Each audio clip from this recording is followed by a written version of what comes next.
Good morning, philosophers. Hope you're doing well today. Let's continue with Book 11. Number 9. As you move forward in the Logos, people will stand in your way. They can't keep you from doing what's healthy. Don't let them stop you from putting up with them either. Oh, I think we already read this one last time. Moving on. 10. The natural can never be inferior to the artificial. Art imitates nature, not the reverse. In which case, the most highly developed and comprehensive nature itself, cannot fall short of artifice in its craftsmanship. Now, all the arts move from lower goals to higher ones. Won't nature do the same? Hence justice, which is the source of all other virtues. For how could we do what justice requires if we are distracted by things that don't matter? If we are naive, gullible, inconstant. The natural can never be inferior to the artificial? Well, I mean, steel is superior to building materials in nature. Number 11. It's the pursuit of these things and your attempts to avoid them that leave you in such turmoil. And yet they aren't seeking you out, you are the one seeking them. Suspend judgment about them, and at once they will lie still, and you will be freed from fleeing and pursuing. Number 12. The soul as a sphere in equilibrium, not grasping at things beyond it or retreating inward, not fragmenting outward, not sinking back on itself, but ablaze with light and looking at the truth with and within, without and within. 13. Someone despises me. That's their problem. Mine, not to do or say anything despicable. Someone hates me. That's their problem. Mine, to be patient and cheerful with everyone, including them. Ready to show them their mistake. Not spitefully or to show off my own self-control, but in an honest, upright way. Like Phocion. Let's say it's pronounced Phocion. Like Phocion, if he wasn't just pretending. That's what we should be like inside, and never let the gods catch us feeling anger or resentment. As long as you do what's proper to your nature and accept what the world's nature has in store, as long as you work for others' good, by any and all means, what is there that can harm you? I like that. Someone despises me. That's their problem. My job is to not lose my shit. I like that. Meditations by Patrick. Stop losing your shit. Number 14. They flatter one another out of contempt, and their desire to rule one another makes them bow and scrape. 15. The despicable benignness of people who say, quote, listen, I'm going to level with you here. Oh, I hate that saying, yeah. The despicable benignness of people who say, listen, I'm going to level with you here. What does that mean? It shouldn't even need to be said. It should be obvious. Written in block letters on your forehead. It should be audible in your voice, visible in your eyes. Like a lover who looks into your face and takes in the whole story at a glance. A straightforward, honest person should be like someone who stinks. When you're in the same room with them, you know it. But false straightforwardness is like a knife in the back. This is a really good paragraph. I'm going to read it again just because I wanna. Does it go on the next page? Yeah, it does. False friendship is the worst. Avoid it at all costs. Yeah. If you're honest and straightforward and mean well, it should show in your eyes. It should be unmistakable. This is really good. Let's start over. Number 15. The despicable benignness. I'm not sure what that word is. I'll have to look it up. Of people who say, listen, I'm going to level with you here. What does that mean? It shouldn't even need to be said. It should be obvious, written in block letters on your forehead. Like, if somebody has to say, listen, I'm going to level with you here, they're basically saying, look, I'm going to make an exception to my normal to my normal course of action and behavior and actually be honest for a second. It's like, well, what does that mean? Did you just tell me that you're usually not, as a matter of course, leveling with me? Leveling with me is a special thing that you're going to do right now as opposed to a minute ago? Yes, it's good. It should be audible in your voice, visible in your eyes, like a lover who looks into your face and takes in the whole story at a glance. A straightforward, honest person should be like someone who stinks. When you're in the same room with him, you should know it. I love that. I want to stink with truth. But false straightforwardness is like a knife in the back. False friendship is the worst. Avoid it at all costs. If you're honest and straightforward and mean well, it should show in your eyes. It should be unmistakable. 16. To live a good life. We have the potential for it. We can learn to be indifferent to what makes no difference. This is how we learn, by looking at each thing, both the parts and the whole, keeping in mind that none of them can dictate how we perceive it. They don't impose themselves on us. They hover before us, unmoving. It is we who generate the judgments, inscribing them on ourselves. And we don't have to. We could leave the page blank. And if a mark slips through, erase it instantly. Remember how brief is the attentiveness required, and then our lives will end. And why is it so hard when things go against you? If it's imposed by nature, accept it gladly and stop fighting it, and if not, work out what your own nature requires, and aim at that, even if it brings you no glory. None of us is forbidden to pursue our own good. 17. Source and substance of each thing, what it changes into, and what it's like transformed, that nothing can harm it. 18. 1.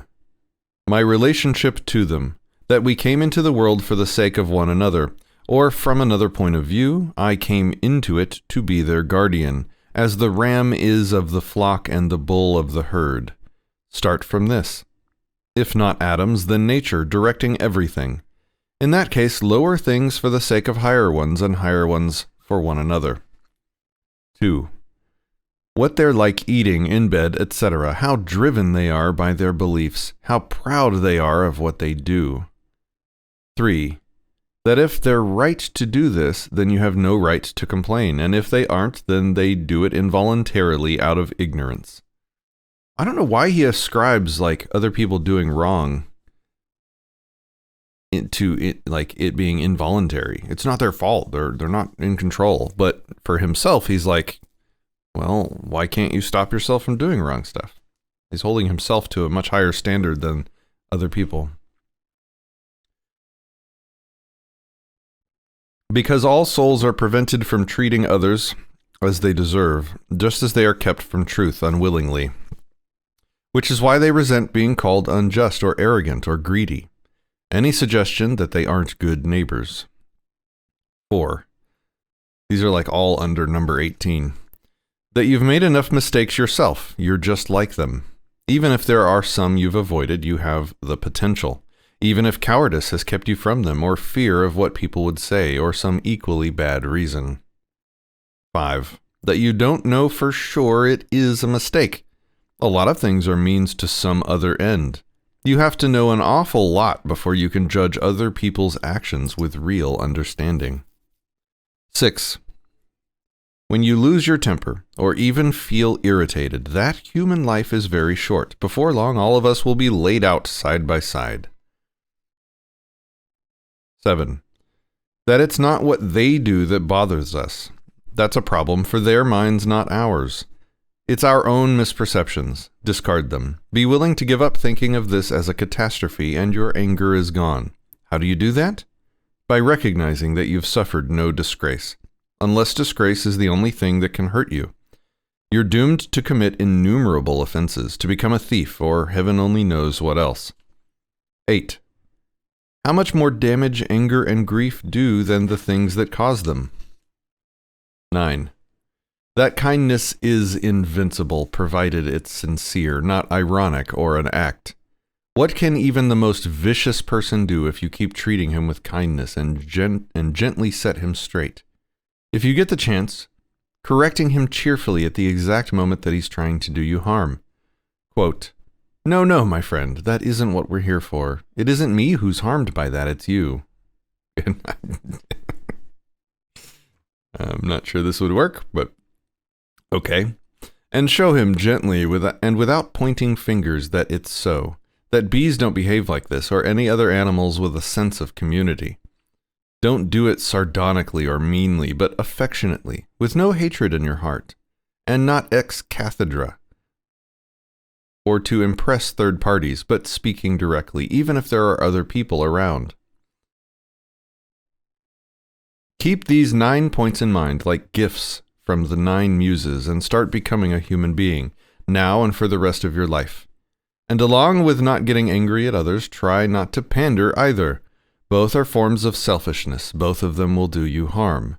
When you start to lose your temper, remember, there's nothing manly about rage. It's courtesy and kindness that define a human being and a man. That's who possesses strength and nerves and guts, not the angry whiners. To react like that brings you closer to impassivity, and so to strength. Pain is the opposite of strength, and so is anger. Both are things we suffer from and yield to. That is a really good paragraph. And one more thought from Apollo 10. That to expect bad people not to injure others is crazy. It's to ask the impossible.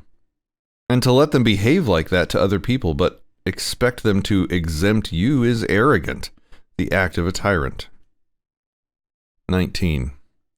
4 habits of thought to watch for, and erase from your mind when you catch them. Tell yourself, this thought is unnecessary. This one is destructive to the people around you. This wouldn't be what you really think. To say what you don't think, the definition of absurdity. And the 4th reason for self-reproach, and the more divine part of you, has been beaten and subdued by the degraded, that the more divine part of you has been beaten and subdued by the degraded mortal part of the body and its stupid self-indulgence. 20. Your spirit and the fire contained within you are drawn by their nature upward, but they comply with the world's designs and submit to being mingled here below. And the elements of earth and water in you are drawn by their nature downward, but are forced to rise and take up a position not their own. So even the elements obey the world, when ordered and compelled, and man their stations until the signal to abandon them arrives. So why should your intellect be the only dissenter, the only one complaining about its posting? It's not as if anything is being forced on it, only what its own nature requires. And yet it refuses to comply and sets off in the opposite direction, because to be drawn toward what is wrong and self-indulgent, toward anger and fear and pain, is to revolt against nature. And for the mind to complain about anything that happens is to desert its post. It was created to show reverence, respect for the divine, no less than to act justly. That, too, is an element of coexistence and a prerequisite for justice. 21. If you don't have a consistent goal in life, you can't live it in a consistent way. Unhelpful unless you specify a goal. Oh, sorry, that was a quote. 21, quote, if you don't have a consistent goal in life, you can't live it in a consistent way, end quote. Unhelpful unless you specify a goal. There is no common benchmark for all the things that people think are good, except for a few, the ones that affect us all. So the goal should be a common one, a civic one. If you direct all your energies toward that, your actions will be consistent, and so will you. 22. The town mouse and the country mouse. Distress and agitation of the town mouse. No idea what that meant. 23. Socrates used to call popular beliefs, quote, the monsters under the bed, only useful for frightening children with. Ooh, that's a good one. Socrates used to call popular beliefs, quote, the monsters under the bed, end quote, only useful for frightening children with. Number 24. At festivals, the Spartans put their guests' seats in the shade, but sat themselves down anywhere. 25. Socrates, declining Perdiccas's invitation, quote, so as to avoid dying 1,000 deaths by accepting a favor he couldn't pay back. Oh, okay. Okay. 26. This advice from Epicurean writings, to think continually of one of the men of old who lived a virtuous life. All right. Pick that up tomorrow. Oh yeah, what I was thinking about today was kind of the same thing I was thinking about on Monday, just kind of said a different way. Nevertheless, it came to mind today, and I'm thinking about it again. Because I'm dealing with a lot of like repetitive problems that will not go away for a very long time in life. And so I was just thinking about them again because they're just constantly there nagging, and you know, it's easy to get frustrated with the problems that don't go away or don't have resolutions. And I was just thinking about the thought from Monday, which was to love life is to love the fight to live. You don't get one without the other. Every day is a fight, and a lot of the fights are going to be against the same enemies. And that's part of life. And if we're going to love living, we have to recognize that the thing that we're loving includes those repetitive enemies that don't go away easily. And they stick around, and you have to fight them repeatedly. Everything from our own bad habits and damage in our own life to, health problems, to cleaning our house. That's a foe that never goes away because we never stop making messes. So today, as I fight all these repeated enemies, I'm going to learn to love that fight because it's part of living. All right, guys, have a good day. I'll see you tomorrow.